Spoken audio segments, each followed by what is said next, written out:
Welcome to Pod Almighty, your monthly podcasting masterclass. Now, this show is all about helping you achieve your podcasting aims with help and advice from us and, more importantly, the friends, colleagues and experts that we've met along the way. I'm James Marriott. I work full-time in radio for the best part of 2 decades, and now I spend my time helping other businesses and individuals to create, launch, grow and develop a successful podcast of their own. And I'm Ellie Codling, a former radio producer, music scheduler and programming coordinator, and now working as a podcast producer and editor with clients across the UK. Now, today we are talking about building a podcast community. Now, you might not immediately know for sure exactly what that means, and that's fine, because that's kind of why we're here, because I sort of feel that this is a topic that's maybe not talked about quite as much as some other things, and it can often get a little bit lost in translation or actually just, plain forgotten about in podcasting, because I think creators tend to scramble for downloads, or they're looking for that route to monetization and maybe kind of overlook the value of their community. Now, before we kind of dive any deeper into that, let's meet our guest, Charles Commins, who runs Vibrant Sound Media, a podcast production company based in the northwest of the UK.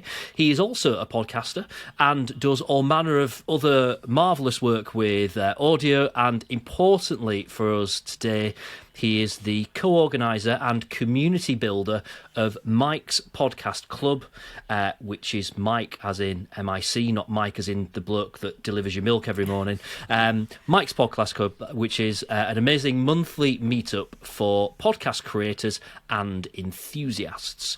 Charles, it's great to have you with us. If I could ask you to kind of kick things off just by telling us a little bit about the group, about Mike's Podcast Club, if you would. Yeah, sure. Thanks for having me, guys. It's a pleasure being here.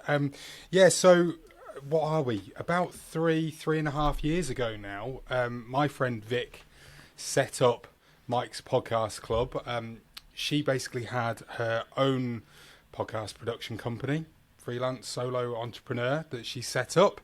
And there was a gap in the market. There was nothing there that basically went and said, let's get together, lots of podcasters, and help each other out. So she decided to create this meetup group. So it's through the Meetup app, very simple organisation tool. And we started doing in-person meetups in Manchester, started where all good things start, above a pub. And it was a really, really big hit. There was absolutely nothing in Manchester at the time, anything like it. And there still isn't. And we basically started off by just getting podcasters together and having a chat about different aspects of podcasting, exactly like you do with Pod Almighty, but in person with lots of different people there. It expanded to then becoming, I think we called it Mike Talks. So it was basically we would have a couple of speakers, and that was the first one that I actually went to. There were a couple of speakers that were just podcasters who were talking about how to start a podcast. Very original, very obvious, but it got lots of people travelling to Manchester from all over. We had people coming from Sheffield, people coming from Leeds, people coming from Liverpool, even a bit further north. I think there was somebody from Carlisle came. And that just basically then kept going. So every single month we would do an in-person event, whether we would have somebody who was talking or if it was just a meet-up where we could all get together and have a chat, ask each other questions about podcasting, then we would go ahead and do that. And we've also done what we called an editing club. So you know how boring it is to sit there in front of your computer, Audition or Audacity or Reaper, whatever it is that you use, just open and you're editing your 20, 30, 60-minute podcast. Takes a little while. You're all on your own, usually in a darkened room. I don't know why us audio professionals like it dark, but we do. And it's very lonely. So we thought, right, everybody come along to this one place and you can sit there and edit your podcast. And if you want to just sort of down headphones for a moment and chat to the person next to you, you can. And we had a few people come and do that.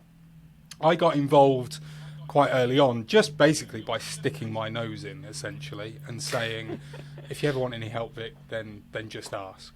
And basically, the very first day that I turned up, she asked me, could I move a table and a chair over in one corner? And therefore, our relationship began. So, yeah, ever since, we've basically been doing monthly meetups. Obviously, when the pandemic hit, we went virtual and Zoom became the thing. And that's just allowed us to expand. So no longer are we just the Northwest, just Manchester. We're now the world, and we have people from America joining us, and people from London and Australia, I think, or New Zealand. Somebody came from once, which, considering the time zone difference, is absolutely mad. And we basically keep doing the same thing. So we call it a in-person or live FAQ for podcasters. So you've got any questions about podcasting, you can come along and you can hopefully ask that question and then get the answer, but not just from somebody who puts themselves out there as a podcast guru or anything like that. These are from actual people that do it themselves, and they're giving you their answers based on their own experience of doing the stuff. You'll know there's so much out there on the internet. You type into Google any question about podcasting, it delivers a minefield of information, and there's so much there that obviously is conflicting. That's not to say that any of it is wrong. It's just very hard to actually, when you're reading article to article to article, well, which one of these is right? Because the way that I think people tend to write is with authority, isn't it? And they say, this is how it should be, or this is how it works. Well, if you're reading an article that just says that, but 3 different things on the same topic, and they're all the right way of doing it for that different person, you don't really know, well, which one is going to be right for me. Whereas having it in person, talking to other people, you might have those 3 different things, but at that point, everybody's a lot more, I suppose, normal talkative, and they just go, this is how it works for me. But, James, this might be different for you. So go ahead, try it. If it doesn't work, tweak it, do it this way. And that way we actually help people a lot better than by just going and Googling a topic. Absolutely, and we're probably oddballs in this world, in that we're kind of doing podcast stuff all the time. Most people are doing podcast stuff around a proper job, a 9 to 5 or whatever it is that they're doing, and that kind of, I think we get so caught up in it all that sometimes I've found it's really interesting hearing the take of someone that's a much more casual podcast creator that makes me think, that's quite interesting actually, because I'm just like just wound up in this stuff all day every day, that it's really useful to hear people who are all different stages of their sort of podcast journey, and some who have not even started or just getting going or just enjoy listening to podcasts, which is really interesting. So brilliant. All right, well, thank you for kind of setting the scene for us there. Important thing for us to just kind of touch on here, which is, what exactly do we mean by podcast community? And I'm also going to use the phrase tribe quite a lot through this podcast, because I sort of see these as being interchangeable, really, and I think the word community is a little bit fluffy sometimes. So how I interpret when we talk about a podcast community and creating a community or a tribe around your podcast specifically, it's about those people who are your cheerleaders, right? The people who interact, they're the ones that spread the word, they are the ones that are your tribe. So it's the people who are a bit more than just a listener, and listeners are great, that's fantastic, but listeners do tend to come and go. Your tribe is kind of the next level up from that, for me anyway. They are the people who would never even think about missing your show, who really do consider themselves like a super fan, I guess. And Ellie, what's your kind of thoughts on this? Because I know you, before we recorded this, you were a little bit like, all right, this is going to be quite interesting because it's a topic that you don't necessarily feel 100% confident on. So when you think about podcast community, what does that phrase mean to you? Yeah, I think you're absolutely right. I totally see the benefit of podcast tribe and community. And I suppose from where I'm coming from with, I was really interested to have this chat with you, Charles, is where you really start to build that outside of just the podcast. You know, what social platforms have you found really beneficial to you, and finding out more on how you actually get that off the ground. And is it content led within the podcast that hooks them in? It's always comes back to that thing we often talk about, isn't it, James, of who is your audience, and making content that your audience want to then become those super fans, because they can't bear to miss a show because you are absolutely 100% talking to that person. So that to me is what a community is, I guess, in that you're delivering what they want. But how do you bring them all together, Charles? How did that work for you? Well, so for me, my podcast is a football podcast. So for me, it's actually very easy to know who my audience is. And so the original podcast is called It's All Cobblers to Me. So I'm a Northampton Town fan. We are the Cobblers, and we usually play like that as well. And we, basically I just turned around and started going to where all of the people that support Northampton hang out, i.e. on Twitter, Facebook groups. There's a forum called the Hotel End. I went on there, and I started off. I was kind of already known in those circles, so the forum's been going for 20 years now. I'd been posting on it since I was quite young, so therefore most people knew who I was, and I'd met a lot of the people on those forums as well through it. So when I then went on there and said, "Oh, hey everyone, I'm starting this podcast, have a listen to it," quite a few people just did, because they already knew who I was. They already knew that, this isn't just someone we don't know turning up and saying, "Go and listen to me and do what I'm asking you to do." This is somebody we already know. I won't say that they trusted me at that stage, but they knew who I was and what my name was. So that was, for me, really easy to do. And it's often the hardest question, isn't it? It doesn't matter whether it's podcasting or whether it's a business or anything. And they say, who's your target audience? Who's the person that you want to do? I hate that term of creating an audience avatar. I hate it. Or, it's so difficult to pin down because you could have so many different ones of those. But for me, I just went, I'm making a podcast about Northampton Town Football Club. Who might want to listen to that? It's obvious. Whereas if you're going to go and do a true crime podcast, it's maybe a little bit more difficult to actually pinpoint exactly who will listen to it. But for me, it was all about just going and talking to the people that were in my audience or the people I wanted to listen. And that, for me, luckily included actually at games when we first started 3 years ago. So I was able to bump into people when I turned up to a game and say, "Oh, did you know I'm doing this, by the way? Here you go, give us your phone. I'll pop it on there for you. This is all you need to do now is press play every Tuesday." But outside of that, it's then just about interacting with the conversations that are already going on. That's the most important thing. If I turn up to you and knock on your door and say, "I've got a podcast, please listen to it," first thing you're going to do is go, "Well, who the hell are you? I don't know you from Adam. Why should I listen to your podcast?" The same as when, someone knocks on the door and starts wanting to sell you a veg box or a Windows or whatever. You're not really 100% sure, are you, straight away? And you might take their leaflet and then go back and ring them up later and say, "Yeah, go on then." But you're not likely to invite them into your house and say, "Sure, come in and see how valuable my TV is."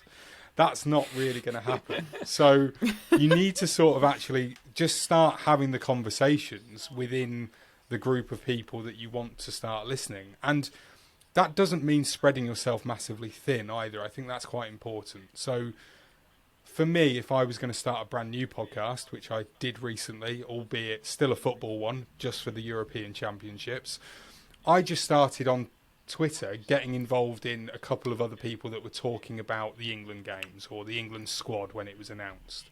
Little tiny conversations. And then I just had in my Twitter bio the link to my new podcast, and it would say in there that I present and host this podcast about the European Championships, about the Euros.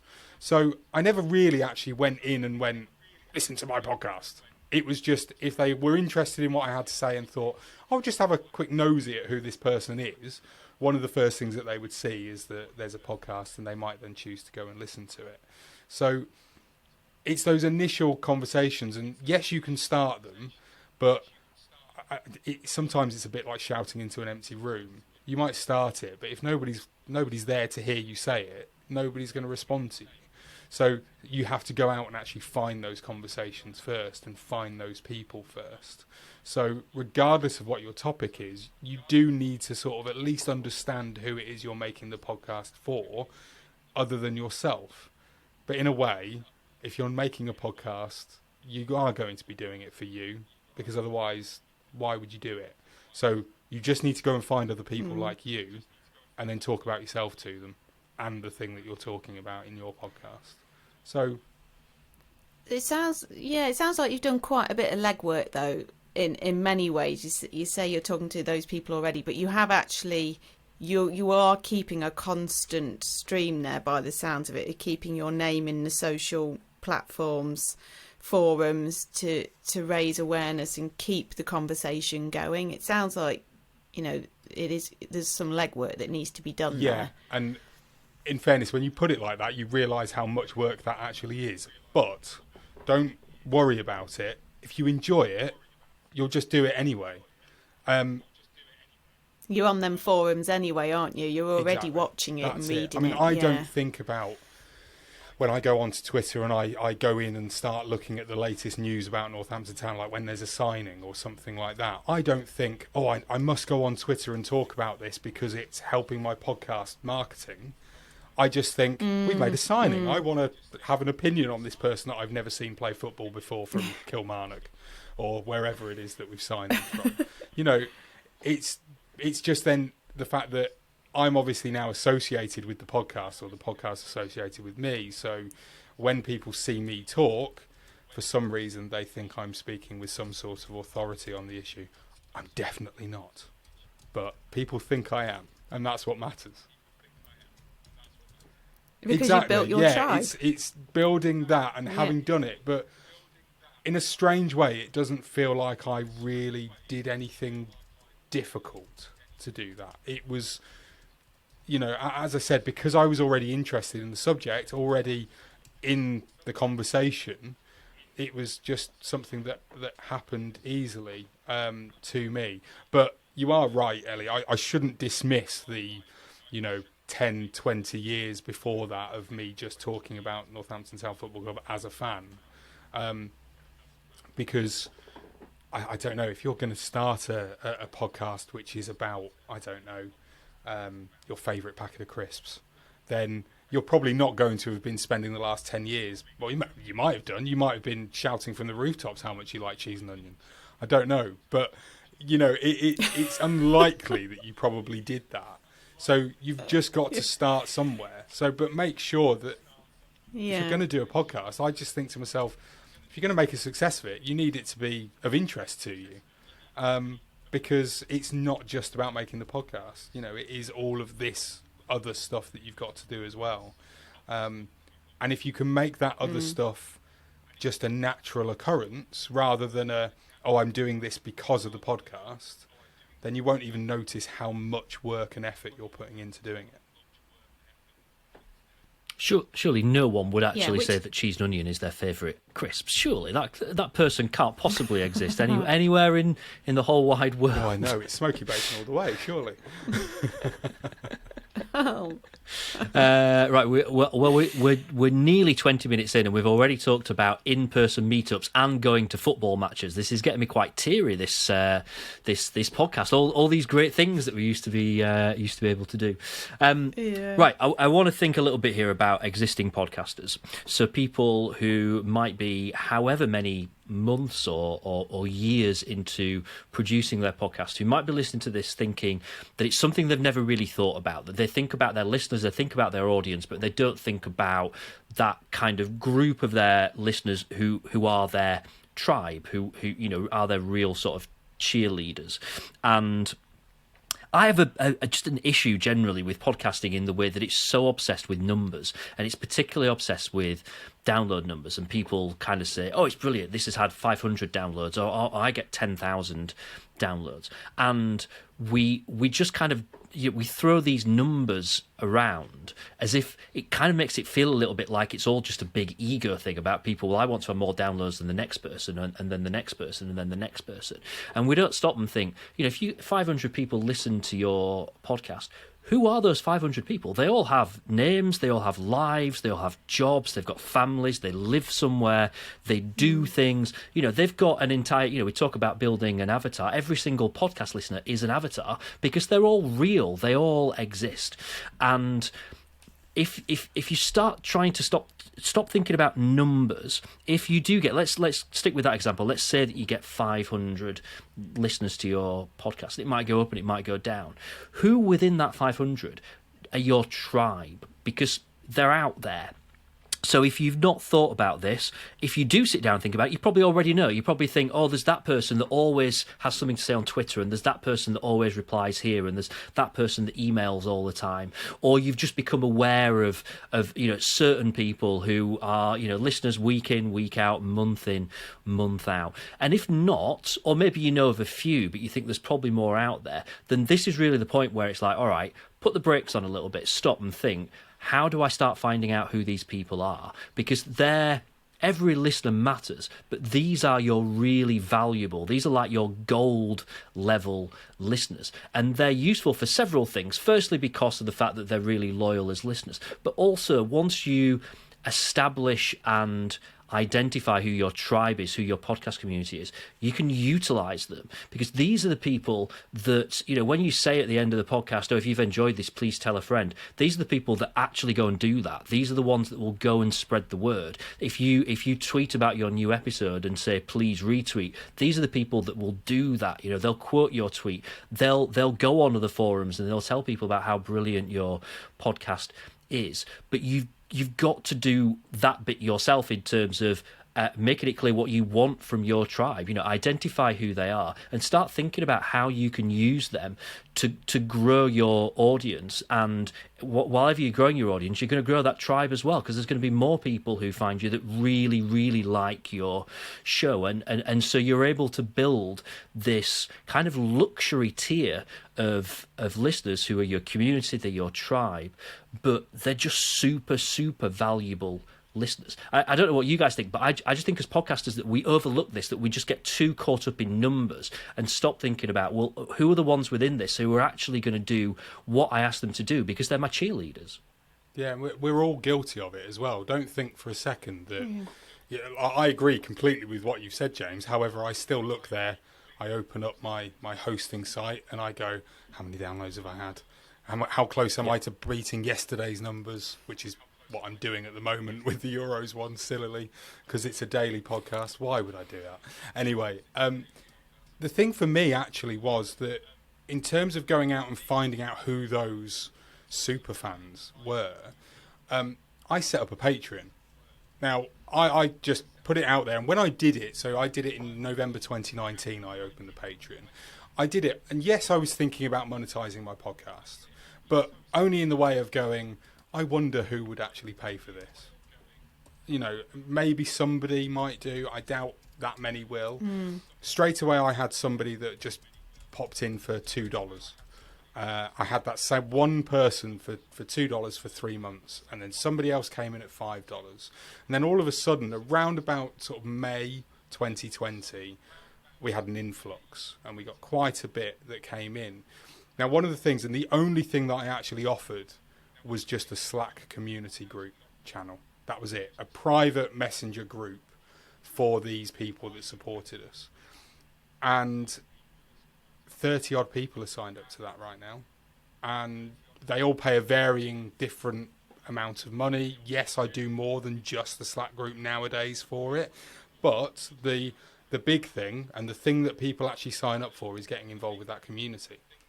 And each and every single one of those, they do those things. They retweet the podcast whenever a new episode comes out. They tell their friends about it. They leave reviews on, Apple Podcasts and Podchaser and all the other places that they do. They're the ones that, whenever I turn around and say, have you thought about what happens if I buy some stickers? Would you like a sticker? They all go, yes, please, I'll have a sticker. Thanks very much. Throw that in the post. We did some mugs at Christmas. And very, very simple. Literally, it's just our podcast logo on the mug on one side. And then on the other is a phrase that we say every single time that we see a player that we think, oh, get him in. Get him in the side. So, Lionel Messi, get him in. Come on. I know you're out of contract, Lionel. Get on to Northampton. We just put that on. And I did this as a trial run. So I bought these for me and my 3 co-hosts for Christmas just gone. And what I did was I sent these off to the guys when they came in to me. And I just said to them, just pop them on Twitter. Just show your mug on Twitter. And the amount of people that replied saying, can we have one? And so I then just sort of went, right, okay, now we'll get into the whole merchandise side of things. But the people that all said, yes, please, I'll have one, the immediate ones were all our Slack channel Patreon members. They all just want to be involved in everything that we do. And it's lovely. You do feel a little bit special. You do feel a little bit like you're royalty almost in a way. And sometimes you have to remember that, and I do this all the time, where I say to myself, yes, I do the podcast and it was my idea and it was my baby, but I wouldn't be able to make the success of it if it wasn't for the other guys that are my co-hosts, and I also wouldn't make it as successful as it is without the people that are in my tribe within that community. I always say that even if nobody listened, I'd still do the podcast. I definitely would, because I enjoy doing it, and I know my co-hosts are exactly the same with that. But having that tribe of people pushes me to make it better all the time. And I think in a way, I have to sometimes just sort of go and take a step back and go, oof, this is a little bit like how celebrities feel. I'm not comparing myself to anyone that's famous before anyone jumps on that. But in a way, you are creating your own celebrity status within your tribe. And you are doing that. And you sometimes have to sort of take that step back to remember that where did you come from? And therefore, by remembering where you came from, you can then reach hopefully more people. Because you'll then go out and go, oh yes, if I just need to go and start doing that again. Because I often forget. I often think and end up concentrating too much on the people that are already in the tribe, and I forget about trying to get more people into it. We're all kind of guilty of that. You get stuck in that. But it's really good fun. I love it. And I can't believe that people actually pay money to listen to my podcast, which is free and always will be. It's mad. Has no one's asked you for a selfie at a game then yet? One person did once. And I didn't know what to say to him. I was like, yeah, okay. I said, you'll need the wide angle, fella. Love it. This is really interesting because I'm not sure, Charles, if your experience is the same as mine. So, I mean, we have very similar things here in terms of I do a football podcast, have done for several years. Again, distinctly average football team in Sheffield Wednesday.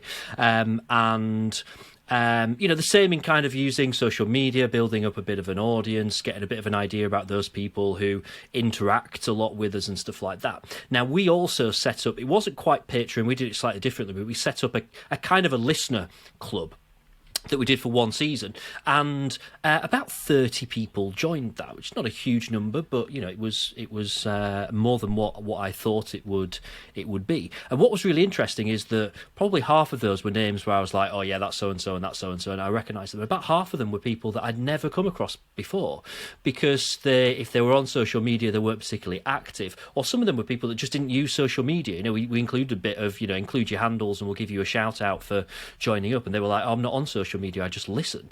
And I'm like, okay, there's something quite powerful that we totally overlook here, and we all do this. We have these platforms and ways in which we interact with our audience, but you can't, if someone's listening to your podcast, they can't talk back to you. So you've got people who are listeners, and some of them may well be people who fit into what we're now describing as your tribe, but if you don't give them a way of telling you, you might never know. So something like Patreon, I've had conversations with people about Patreon, and actually for a while I struggled to get my head around it, because you sort of think, if you've got 10 people that are paying you $2 a month, I mean, that's probably not even covering your hosting costs. You just think, is there really a point in that? And you're like, well, that's missing the point. As things grow, then maybe it does start becoming money whereby you think, all right, there's a decent pot there to be able to invest in things like stickers and mugs and things like that. But also you're building your tribe by giving these people the chance to join. Now, if you think about setting up something like an email list, this is marketing, page 1 of the marketing handbook, isn't it? Setting up email lists for things. But if you think about setting up an email list for a podcast, and you think, why would anyone join that? Why would anyone want to receive an email telling them about a new episode of a podcast that's coming out? But the thing is, people do, because they're really invested in your podcast, and they're not paying you anything for that. So it's got nothing to do with money. That's to do with starting to really figure out who your tribe is. So, and I love the way that this episode's kind of so naturally progressed from this idea of, you can find out through social media and you recruit new listeners, but then it moves up a level, doesn't it, in terms of actually social media is a part of it, but it's much bigger than that, and there's other things that you need to look to do that then help you start to plot out who your tribe is. And you might set up a listener club. That might be a thing, and that is literally your tribe. You call it your listener club, and people can join it, and you might charge them a bit, you might not. You might try and get some stickers done for them, which are super cheap, and you probably should do that. I think everyone should probably do that. But you might get other things done and give it to them, because there is this important bit here about the fact that you've kind of got to give back, haven't you? You've got to be a contributor within your tribe, other than just doing your podcast. It can't just be one way. You need to be touchable, and you need to be real. You need to reply to messages that you get on Twitter. You need to reply to things that people say within your Facebook group. And I think you kind of touched on this actually in something you were saying a little bit ago, Charles, in terms of the fact that you are the celebrity within however big or small that world is. You are the celebrity, but you're also the leader. You are the leader of that community, and you've kind of got to lead by example, and that does mean interacting with people, and that means that you've got to be real, and you've got to be there so that those people who love you and love what you do feel that they can have more of a conversation with you than a more casual listener. Absolutely. And social media is brilliant for that. But key point in there is, this is hard work. This is not stuff that's just super easy to do. But if you want to do it well, you've kind of got to be prepared to put that work in. And if anyone goes into this thinking, oh, this sounds dead easy, then you're probably going to do it quite badly, because it does take work and it takes time. Ellie, I'm really interested in what your thoughts are as this conversation progresses. Because I was just thinking as well, you say it takes time and it's hard work, and absolutely, but a lot of podcasts we know are passion projects in the first place, aren't they? And it goes back to what you say, Charles. You don't feel it's an effort because you live and breathe the Cobblers, so that's fine.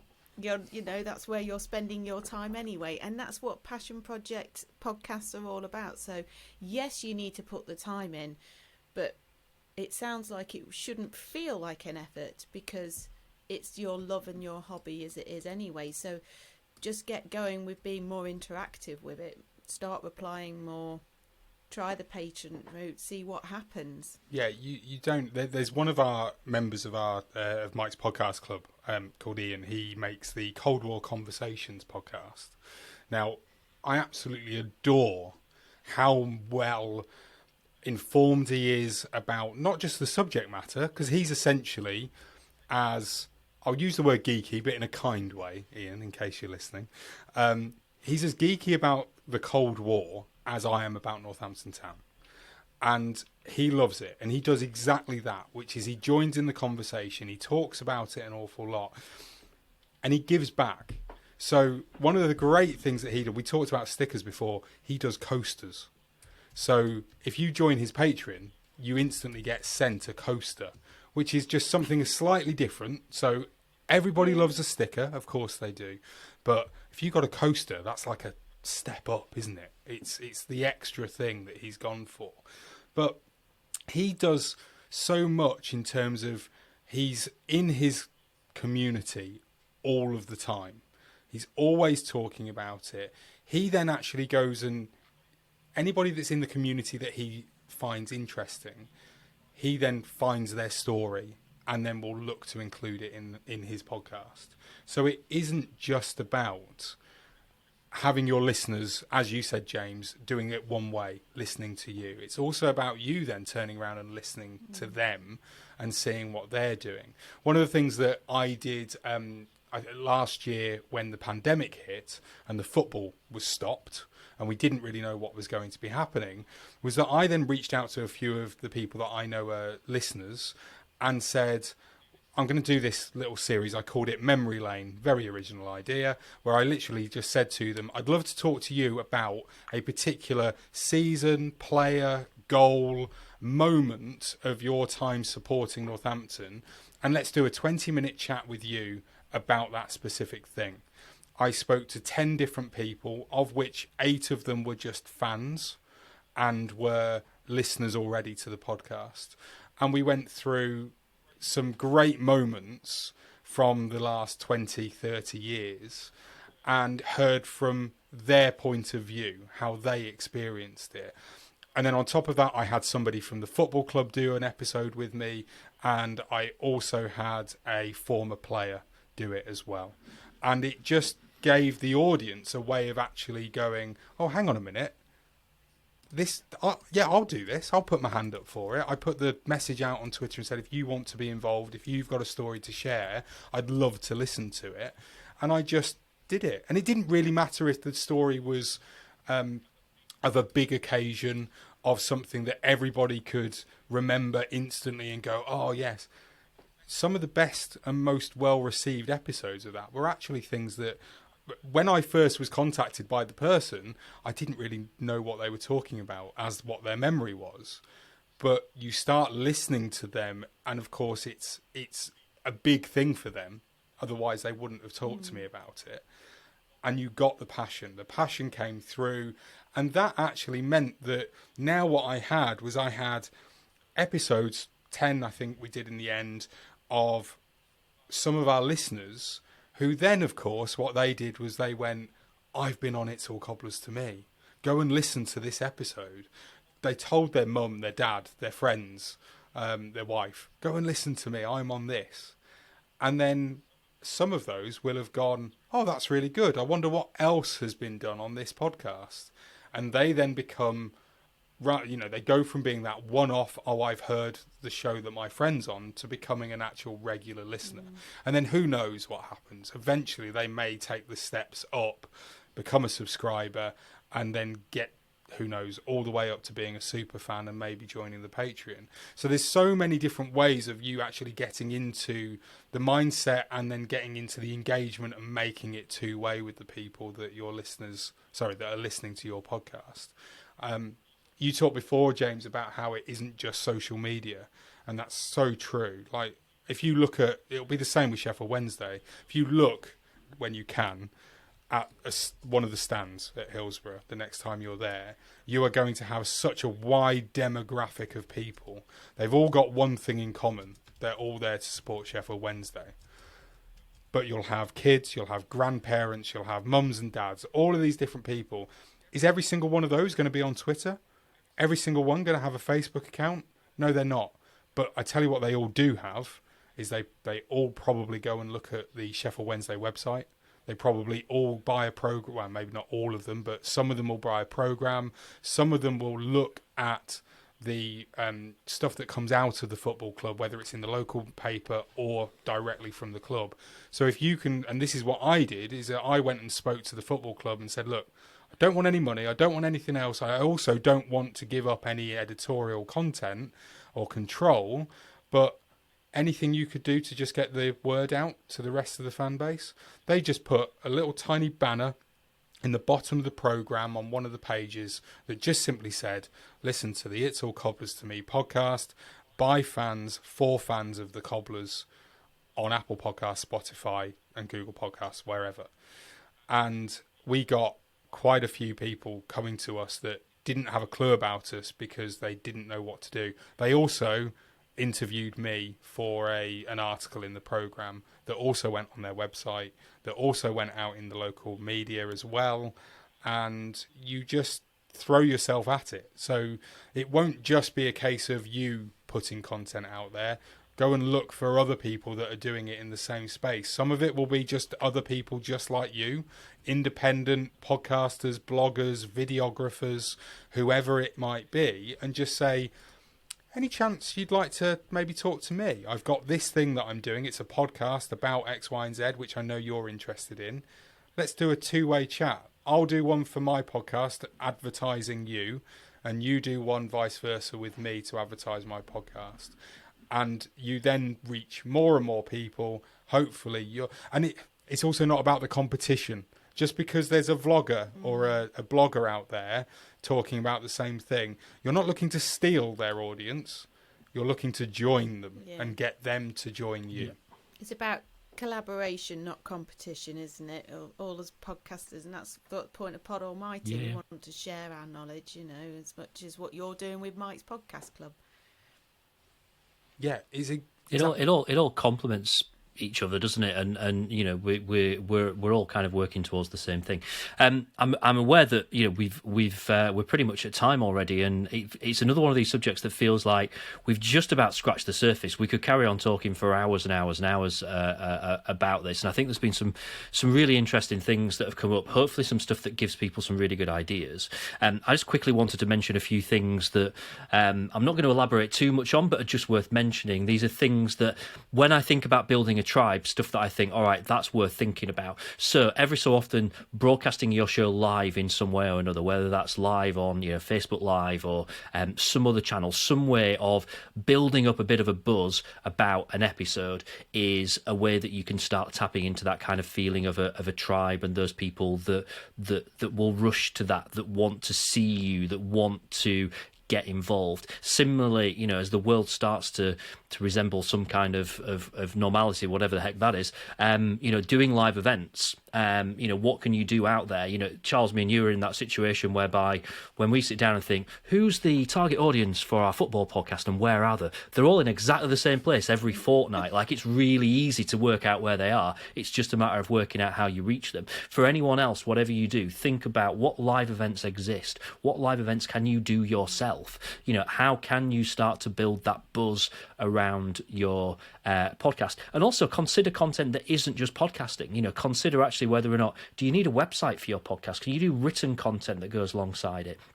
Can you do some videos for your social media? What can you do that complements so that your show isn't just a podcast, so it starts to become something bigger than that? I talk a lot about, a podcast is really a brand. It's way, way more than just a podcast that you release.